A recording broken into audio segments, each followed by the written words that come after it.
안녕하세요. 오늘도 말씀 정주행 시리즈에 오신 분들을 주님의 이름으로 환영합니다. 오늘은 사도행전 16장 제 세 번째 단락을 우리가 한번 묵상해 볼 차례인데요. 오늘 본문은 16장 16절부터 마지막 40절까지 우리가 한 단락으로 해서 묵상해 볼 수 있으면 좋겠습니다. 통독은 우리가 처음 16장 들어갈 때 했기 때문에 오늘은 발로 본문으로 들어가 보도록 하겠습니다. 이제 사도 바울은 처음에 2차 전도여행 때 전도여행의 목적대로 교회를 굳게 세우는 일들을 이제 하고, 이제는 그것을 넘어서 새로운 곳으로 전도 여행을 떠나게 됩니다. 그게 바로 마게도냐 지역이었고, 오늘 본문에 나오는 마게도냐 지역의 첫 성 빌립보였습니다. 여기서 이제 자주장사 루디아를 만났던 이야기를 우리 지난 시간에 봤고, 그 루디아에게 복음을 전했고, 루디아의 마음이 주님의 은혜로 활짝 열려서 사도 바울의 일행을 섬기는 모습들도 나타났습니다. 오늘 이제 나타나는 이 본문도 보통 날이 아니에요. 그러니까 이 복음을 따라가고 전도를 하고 선교를 하는 일들, 교회를 세워가는 일들을 하다 보니까 정말 별의별 일을 다 만나게 됩니다.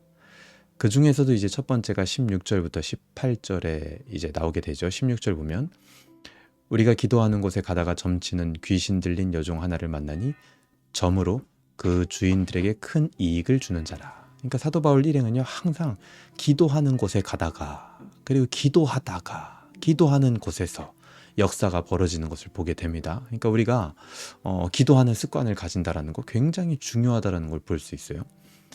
근데 이제 거기서 귀신 들린 여종을 하나 만나게 되는데, 그 여종이요, 그 귀신 들린 그 능력으로 아마 주인한테 돈을 꽤나 벌어다 줬던 것 같아요. 그래서 사람들 막 점쳐주고 막 너 미래에 이렇게 될 거다 하니까 사람들이 와서 이제 뭐 소위 말하는 복채라는 걸 냈겠죠.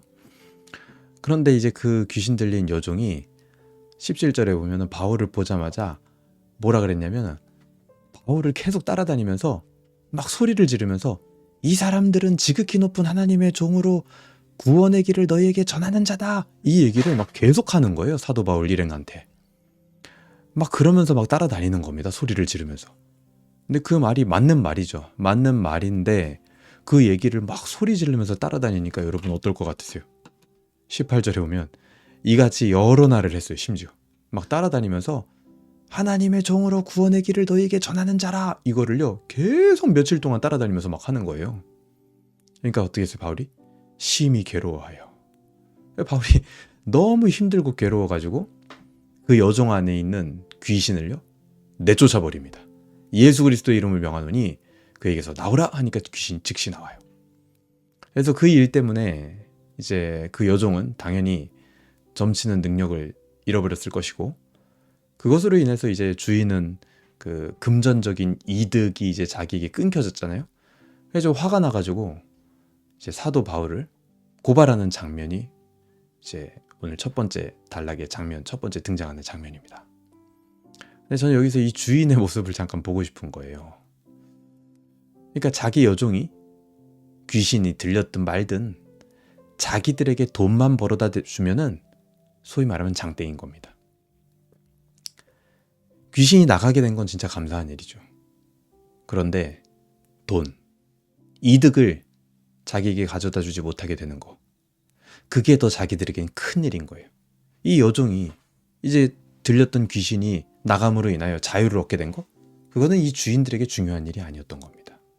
그러니까 사람을 판단할 때 자기 자신에게 이득을 주느냐 주지 않느냐 이걸로 판단을 하고 있는 거예요. 이 주인들은. 우리는 결코 이렇게 해서는 안 되겠습니다. 사람을 이득의 여부로 판단해서는 안 된다라는 거예요. 그 뒤에 한번 내용들을 계속 쭉 볼까요? 이 고발을 당하게 됩니다. 이제 사도 바울이. 해서 21절에 보면 로마인들인 우리가 받지도 못하고 행하지도 못할 풍속을 전한다. 그러니까 사도 바울이 전했던 복음, 그거를 가지고 이제 고발을 한 거죠. 실제로는 자기가 수익이 끊겨서 화가 나서 고발한 건데, 그래서 그 결과 어떻게 됐냐. 22절, 무리가 일제히 일어나 고발하니 상관들이 옷을 찢어 벗기고 매로 치라. 그래서 사도 바울이 두들겨 맞습니다. 엄청 심하게. 그리고 이제 감옥에 투옥이 되죠. 발에는 죄수들이 했던 착고도 차고 감옥에 갇히게 됩니다.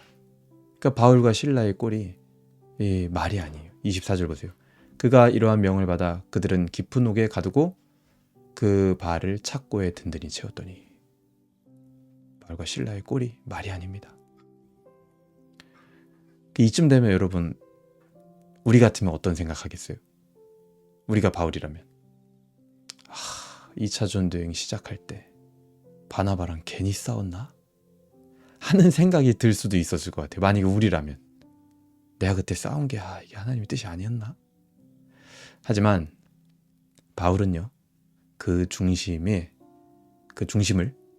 복음이 차지하고 있었기 때문에 헛된 생각에 빠지지 않습니다. 그래서 25절 보세요. 한밤중에 바울과 실라가 기도하고 하나님을 찬송하며 죄수들이 듣더라. 기도하며 찬송합니다. 그러니까 26절에 이에 갑자기 큰 지진이 나서 옥토가 움직이고 문이 곧 다 열리며 모든 사람의 매인 것이 벗어진지라. 하나님의 역사로 감옥의 문이 열려버립니다. 아주 감옥의 문이 열린 걸 보고 이 바울 일행을 지키던 간수가 굉장히 낙심을 한 거예요. 하필이면 자기가 근무 시간이었거든요. 그래가지고 이제 내 인생은 끝났다. 죄인들, 이 범죄자들 지키지도 못하고 다 도망갔구나 해가지고 자결을 하려고 합니다. 우리가 이 간수의 모습 속에서 발견할 수 있는 모습이 뭡니까? 너무 쉽게 포기하고 낙심하고 좌절하고, 그리고 그 감정에서 빠져나오지 못하고 모든 것을 포기해버리는 그런 모습을 우리는 이 간수에게서 발견하게 됩니다. 물론 간수로서 죄인들이 탈출한 것 같아 보이는 그 상황은 굉장히 큰 일이죠. 근데 하지만 자기 인생을 끊을 만큼의 큰 일은 아니었다라는 거예요. 근데 너무나 쉽게 그렇게 선택을 해버리는 거예요. 하지만 여러분 기억하시기 바랍니다.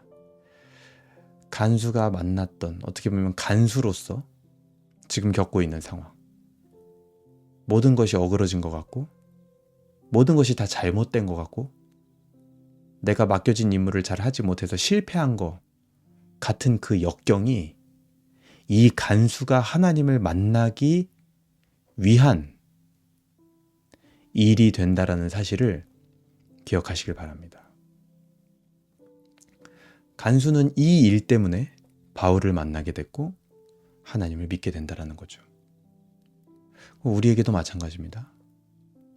나에게 혹은 내 옆에 있는 사람에게 지금 닥친 이 간수와 같은 극심한 어려움, 심지어 막 자살하고 싶고 죽어버리고 싶고 인생 다 그냥 포기하고 싶은 그 어려움은 바로 복음을 만나기 위한 하나님의 큰 일이었다라는 사실을 여러분 믿으실 수 있으면 좋겠습니다.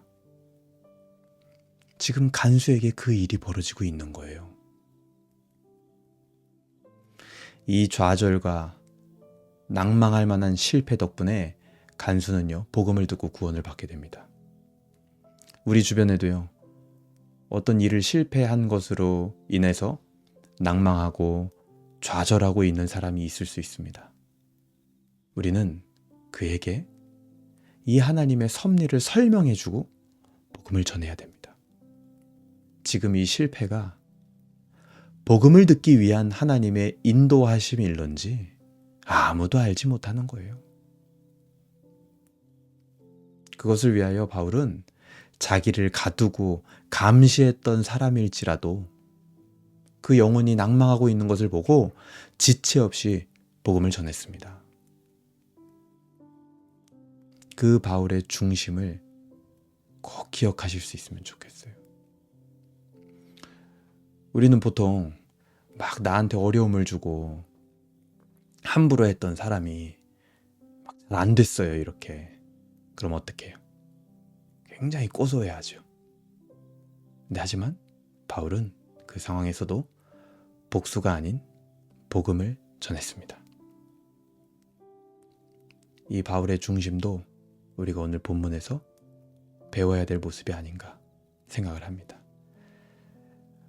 오늘 한 16절부터 40절까지 읽으면서 우리가 세 가지 정도 정리해 볼 수 있을 것 같아요. 첫 번째는 그 귀신 들린 여종의 주인의 모습을 보면서 어떤 이득과 이해관계로 사람과의 관계를 설정하지 말아야 된다. 나에게 이득을 가져다 주느냐 주지 않느냐로 그 사람의 관계를, 내가 만나는 관계를 설정하지 마시길 바랍니다. 그 두 번째로는 간수의 입장에서 한번 묵상해 보는 거죠. 너무나 큰 실패를 경험할 수 있습니다. 우리가 인생을 살다 보면 죽고 싶을 때도 있을 거예요. 근데 그때가 하나님의 큰 일을 만날 기회라는 사실로 해석하실 수 있으면 좋겠습니다. 그리고 누군가도 그렇게 해석을 해주실 수 있으면 좋겠어요. 그리고 마지막 세 번째로 이 바울의 모습 속에서 우리에게 부정적인 태도를 취했던 사람들의 실패로 인해서 여러분 기뻐하지 마세요. 오히려 그에게, 나에게 원수 같았던 자에게 그가 실패했을 때 복음으로 위로할 수 있는, 그 사람과의 관계를 회복할 수 있는 기회로 삼는 바울과 같은 복음의 사람 될 수 있기를 주님의 이름으로 소망합니다. 제가 기도하겠습니다. 하나님 아버지, 오늘 사도행전 16장 우리 세 번째 단락을 함께 묵상하게 됩니다.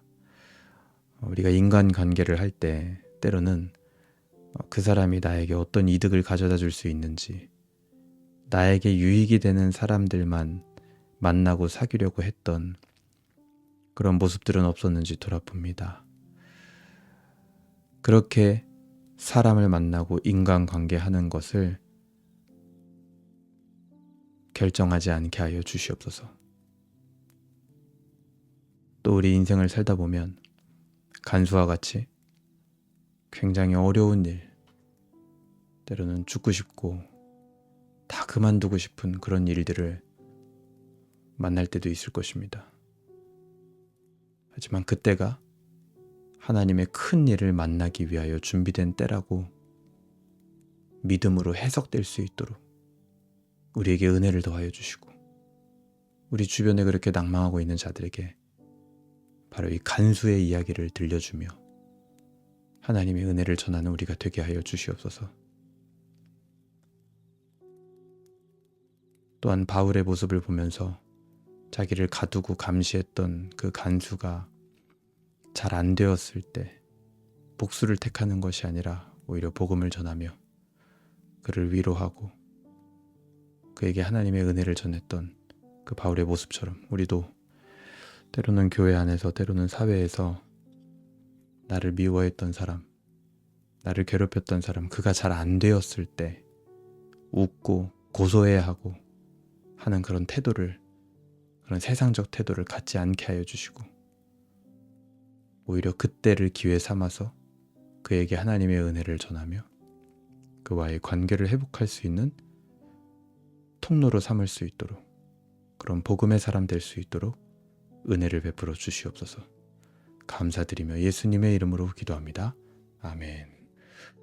네, 오늘은 한 3가지 정도로 이제 요점을 잡아서 묵상을 해봤습니다. 그래서 그 3가지 중에 한 가지라도 꼭 여러분들이 붙들고 기도하실 수 있으면 좋겠고, 또 적용해 보실 수 있으면 좋겠습니다.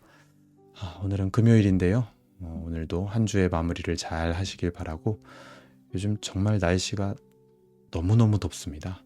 체력 관리를 꼭 잘 하시길 바라고, 또 이번 주, 다음 주에 있을 주일 예배 가운데에도 우리가 은혜를 기대하며 한 주를 잘 마무리하시길 바랍니다. 감사합니다.